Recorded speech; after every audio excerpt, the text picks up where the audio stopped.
ಈ 10 ದಿನಗಳ ಕಾಲದ ಉತ್ತರ ಭಾರತದ ಪ್ರವಾಸಿಗಳ ರೂವಾರಿಗಳಾಗಿರ್ತಕ್ಕಂಥ ನಮ್ಮ ಜೊತೆಗಾರರಾಗಿ ಈ ಯಾತ್ರೆಯಲ್ಲಿ ಭಾಗವಹಿಸಿರ್ತಕ್ಕಂಥ ಇದೊಂದು ಅತ್ಯಂತ ಸುಂದರವಾದ ಮತ್ತು ಬಹಳ ಅವಿಸ್ಮರಣೀಯವಾಗಿರತಕ್ಕಂಥ ದಿನಗಳು ಅಂತ ನನಗೆ ಅನಿಸ್ತದೆ.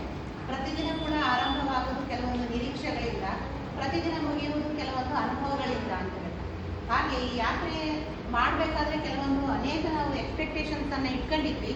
ಆದರೆ ಯಾತ್ರೆ ಮುಗಿಯುವಾಗ ಆ ಎಕ್ಸ್ಪೆಕ್ಟೇಷನ್ಸ್ಗಿಂತ ಜಾಸ್ತಿನೇ ನಾವೇನು ನಿರೀಕ್ಷೆ ಮಾಡಿರೋದಕ್ಕಿಂತ ಹೆಚ್ಚಿಗೆ ಅವರು ನಮಗೆ ಅವಕಾಶಗಳನ್ನು ಒದಗಿಸ್ಕೊಟ್ಟಿದ್ದಾರೆ. ಎಲ್ಲ ದರ್ಶನ ಇರ್ಬೋದು, ಪ್ರತಿಯೊಂದು ಊಟ ಇರ್ಬೋದು, ಉಪಹಾರ ಇರ್ಬೋದು, ಎಲ್ಲ ಒಂದು ಅಕಮಡೇಷನ್ ಇರ್ಬೋದು, ಪ್ರತಿಯೊಂದು ಕೂಡ ಯಾವುದೇ ರೀತಿಯಲ್ಲಿ ಚ್ಯುತಿ ಬಾರದಂತೆ ಅತ್ಯಂತ ಯಶಸ್ವಿಯಾಗಿ 10 ದಿನಗಳ ಕಾಲ ನಮ್ಮ ಎಲ್ಲ ಯಾತ್ರೆ ಯಶಸ್ವಿ ಆಗಲಿಕ್ಕೆ ಕಾರಣೀಕರ್ತರಾದ ಎಲ್ಲರಿಗೂ ಕೂಡ ತುಂಬ ಹೃದಯದ ಧನ್ಯವಾದಗಳನ್ನು ಅರ್ಪಿಸ್ತಾ ಇದ್ದೇವೆ. ಧನ್ಯವಾದಗಳು.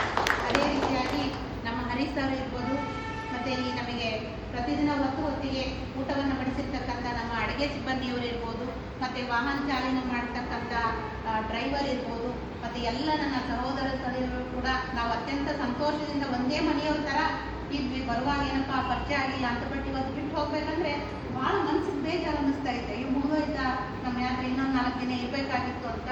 ಮತ್ತೆ ಮುಂದೊಂದು ದಿನ ನಾವು ಭೇಟಿ ಆಗೋಣ, ಭೂಮಿ ದುಂಡಾಗಿದೆ, ಎಲ್ಲರೂ ಒಂದಿನ ಮತ್ತೆ ಸಿಗ್ಬೋದು.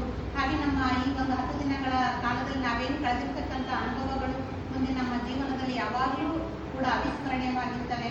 ಅದೇ ರೀತಿಯ ಮತ್ತೆ ಮುಂದೊಂದು ದಿನ ತಮ್ಮ ಮನೆಯಲ್ಲಿ ಏನು ಕಾರ್ಯಕ್ರಮ ಇದ್ದರೆ, ನಮ್ಮ ಮಗಳ ಕಾರ್ಯಕ್ರಮ ಇದ್ದರೆ, ತಾವೆಲ್ಲ ಮತ್ತೆ ನಮ್ಮ ಕಾರ್ಯಕ್ರಮದಲ್ಲಿ ಭಾಗವಹಿಸಿ ಮತ್ತೊಂದು ದಿನ ನಾವೆಲ್ಲ ಸೇರೋಣ ಅಂತ ಆಶಿಸ್ತಾ ಈ ಕಾರ್ಯಕ್ರಮ ಯಶಸ್ವಿಯಾಗಿದ್ದಕ್ಕೋಸ್ಕರ ಎಲ್ಲ ಭಗವಂತನಿಗೂ ಮತ್ತು ಎಲ್ಲರಿಗೂ ಕೂಡ ತುಂಬ ಹೃದಯದ ಧನ್ಯವಾದಗಳನ್ನು